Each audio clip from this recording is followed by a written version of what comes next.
가뭄의 진딧물. 6월 첫날 사파동 텃밭으로 나가봤더니 뒤늦게 심은 채소 모종은 활착이 되었으나 가뭄 속 성장을 멈춰 있었다. 근처 몇 곳 웅덩이는 물이 말라 퍼다 날라줄 여건이 못되어 하늘만 쳐다봐야 할 처지다. 거기 농사를 짓는 이들이 모여 기우제라도 지냈으면 하는 엉뚱한 생각을 해봤다. 시청 공안지를 한시적으로 점용해 구성비를 가꾸는 처지라 지하수를 개발할 여건이 아님은 분명했다. 텃밭에 먼저 올라와 고추 겨순을 따주던 친구는 토마토에 진딧물이 붙었다면서 뿌려주고 남은 약을 나에게 건네주었다. 내가 심어둔 토마토에도 진딧물이 붙었을 거라면서 뿌려주라 했다.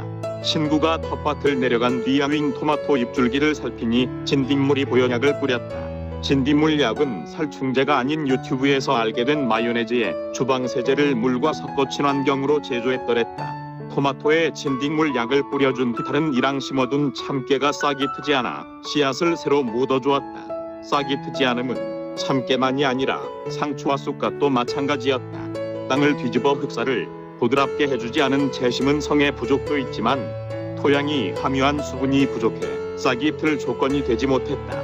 이러다 길고 넓은 이랑에 심은 씨앗은 싹을 틔워보지 못하고 가을을 맞을 상황이다. 고식에 해당할 파종을 마침 뒤 고구마 심을 이랑의 흙더미를 잘게 부수어 놓았다.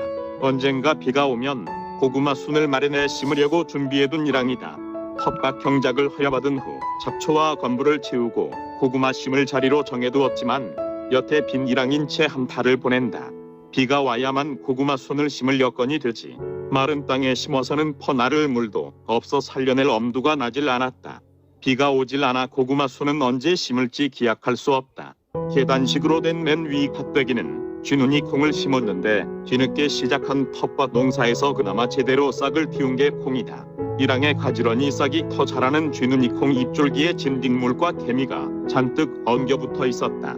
개미와 진딧물은 서로 공생관계라 풀숲에 서식하던 진딧물을 쥐눈이 콩 잎줄기로 옮겨준 녀석이 개미였다. 가뭄이 오래도록 지속되니 농작물은 제대로 자라지 못하고 대충만 기승을 부렸다. 비가 자주 내렸으면 진딧물은 농작물에 올라붙지 않고 풀숲에서 잘 서식할 테다. 토양이 함유한 수분이 줄어들고 초목이 말라가니 진딧물은 서식지를 농작물로 옮겨와 살려고 발버둥을 쳤다.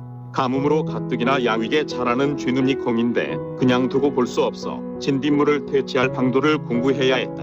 집으로 돌아와 유튜브로 농약이 아닌 진딧물 퇴치에는 마요네즈 말고도 있음을 알게 되었다.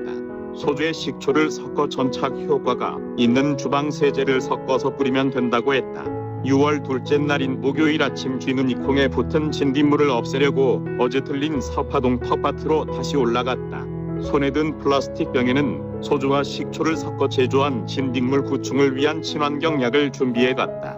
수십 명이 경작하는 사파동 텃밭 단지에는 가뭄이 계속되니 아침 일을 나온 이들이 드물었다.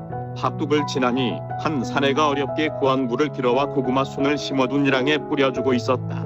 아래쪽에 파둔 웅덩이에 밤새 아주 적게 고인 물이라 했다. 내가 경작하는 밭대기로 올라 준비해간 진딧물 약을 분무기에 채워 쥐눈이 콩 잎줄기에 뿌려주었는데 진딧물이 없어질지 궁금했다. 진딧물 약을 뿌린 뒤 같은 아파트 단지 사는 꽃대감 친구가 가꾸는 꽃밭으로 가봤다. 친구는 꽃대감 TV 유튜브 시청자 앞으로 보낼 꽃 모종을 포장해놓고 꽃밭에 물을 주었다. 한밤 꽃대감 TV 방송 소재가 된 유럽 초롱꽃은 초롱같은 꽃망울을 조롱조롱 달고 있었다.